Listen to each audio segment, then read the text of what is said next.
Yes, we almost at the end of the week. It's a Friday, guys.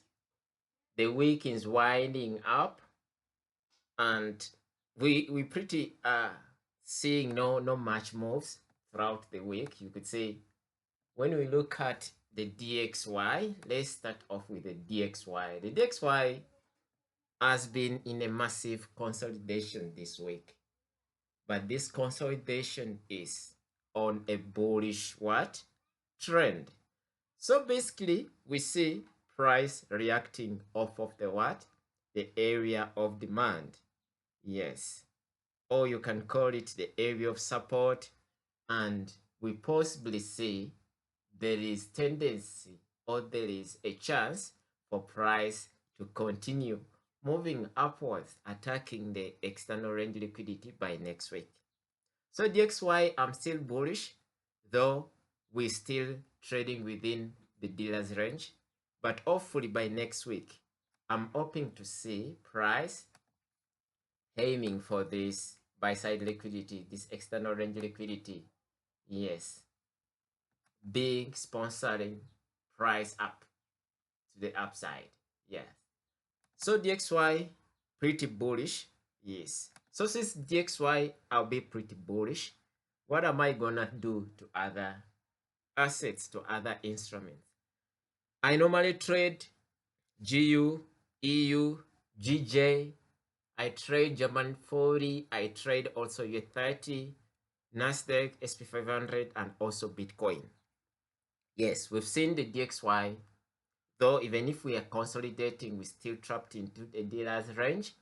We're hoping to see price moving higher. I also trade gold.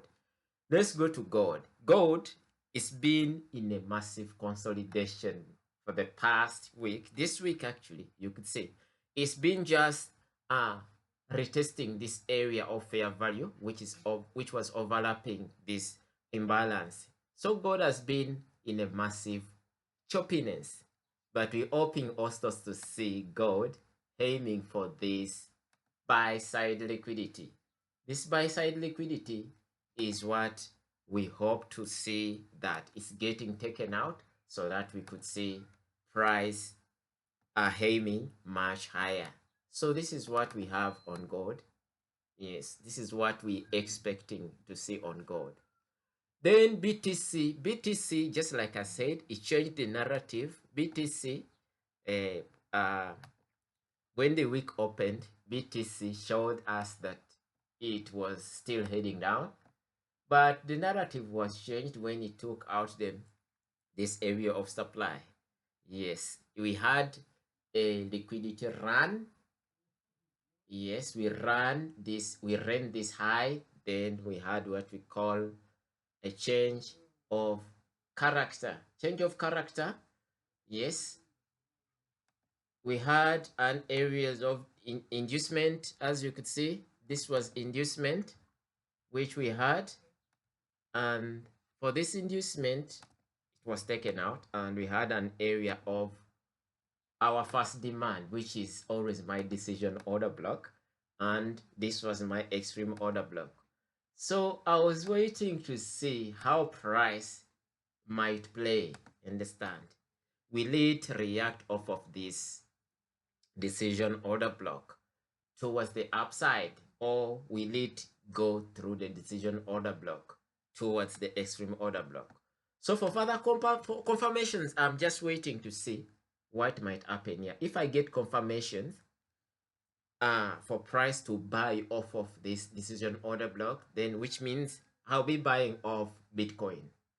Buying off Bitcoin, I'll be targeting this area. This is 70 area of Bitcoin. This will be my first area to target, because this will be the first sweet area to target on Bitcoin. But I'm waiting, I'm eyeing it. Yesterday I talked about Euro GBP. I was still waiting for Euro GBP to come down here, but Euro GBP actually gave us another break to the upside. We had a break of structure. So here I've just marked my area of inducement and my area of demand, though we still have liquidity below. That's the equal lows. So I don't know how it might play. But if it gives me a nice pullback, taking out this inducement or to this area of demand, then I will take it. I'll take some longs. Understand? Yes, if it does that. Understand? So all pairs, all instruments are going to be weighted upon. So when I talk about GU, I took some sales on GU. The moment GU reacted off my area of supply, yes, I took some confirmation lower time frame. I took it and I'm still holding it. Yes, my TP is almost getting it at this external range liquidity here. So I'm waiting to see how it continues to play, but we are massively bearish. As you could see, we have a long way to go.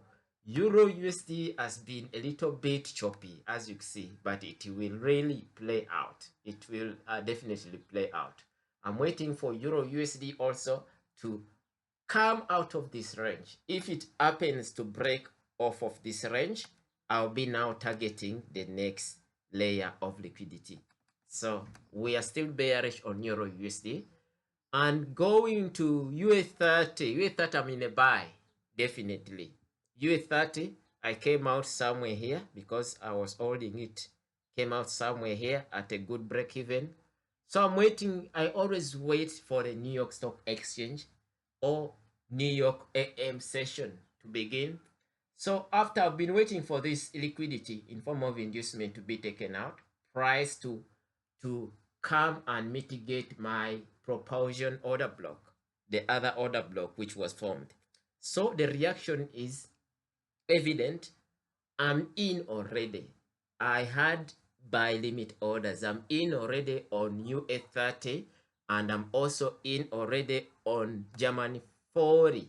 German 40, I was waiting for this layer of liquidity, this internal liquidity to be taken out. You know, trading during the New York session, if you're trading indices, it helps because the liquidity which gets formed, engineered during maybe London session, Asian session, in most cases, when New York session, the New York Stock Exchange opens up, that liquidity tend to be swept, taken out.